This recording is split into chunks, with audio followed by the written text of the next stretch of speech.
Welcome to the Wild and Scenic Film Festival. I'm Elisa Parker here in the Media Lounge, which is based in Nevada City Winery. Again, right next to the Miners Foundry, which is our headquarters this year. We're going to be connecting with incredible people all weekend long, including my guest here, Elliott Kennerson, who is the director of the film Lovebirds. Hi, Elliott. Hi, thanks for having me. It's a pleasure to have you here. You came up from San Diego. Came up from San Diego. In the snow. You said, let's do it. Let's do it.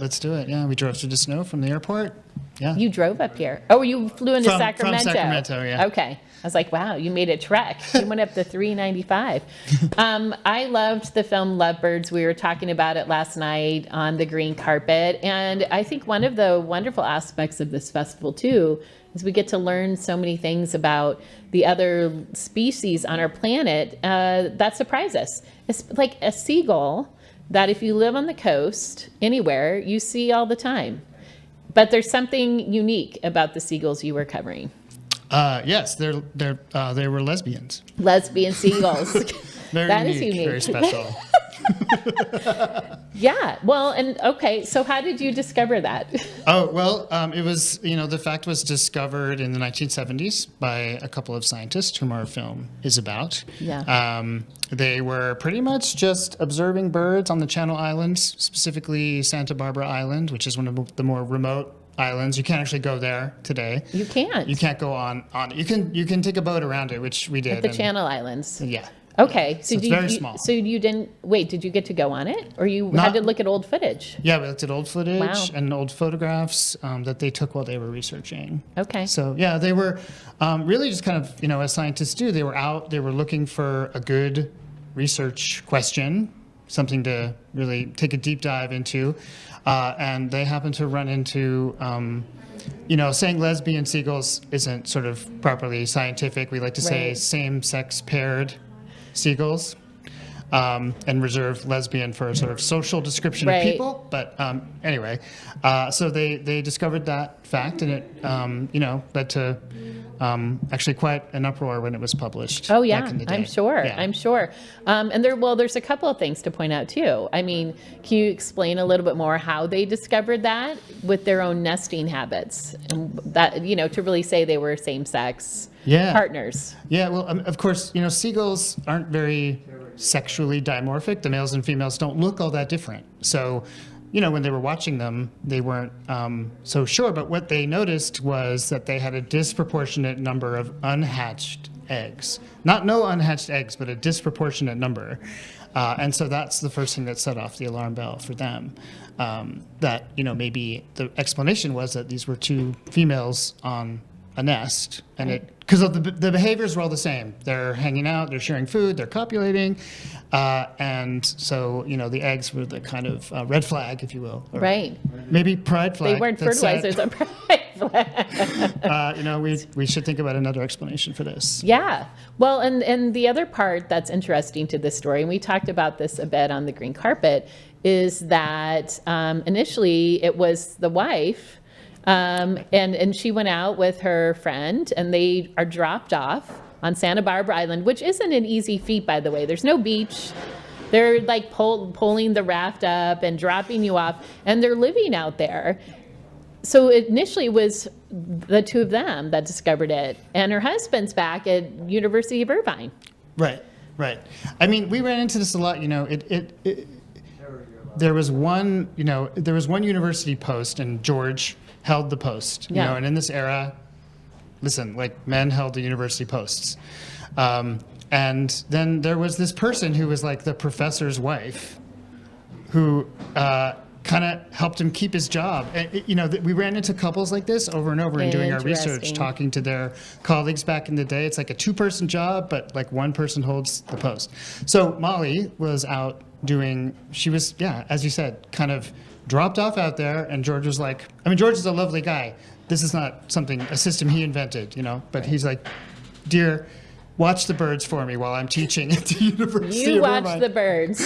And she's the one who discovered it. And not only did she discover it, but she really insisted on it. I mean, they discovered it in 1972, it took them 5 years to publish it because no one believed them. Right. No one would publish their paper.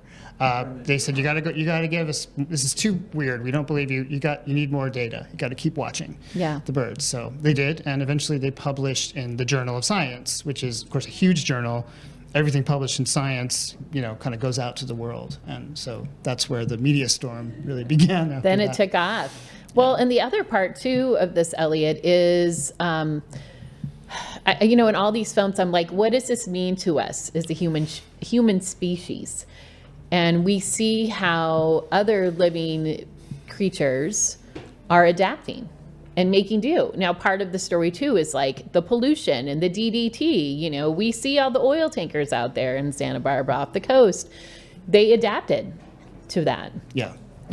I mean, how do I do this? No spoilers. I know. We don't want to spoil the story. So, there's, we found, in making the film that we came to, just like George and Molly coming to the story of the seagulls in the 1970s, coming to studying seagull sexuality in the 1970s, they came to it with they're like, the word I want to say is heteronormative. Like every animal, it's like Noah's Ark. It's like male and female, family, that's it. These people grew up in my own grandparents' generation, and that's what they thought they were looking at, and that's just not how it was on that island at that particular point in history.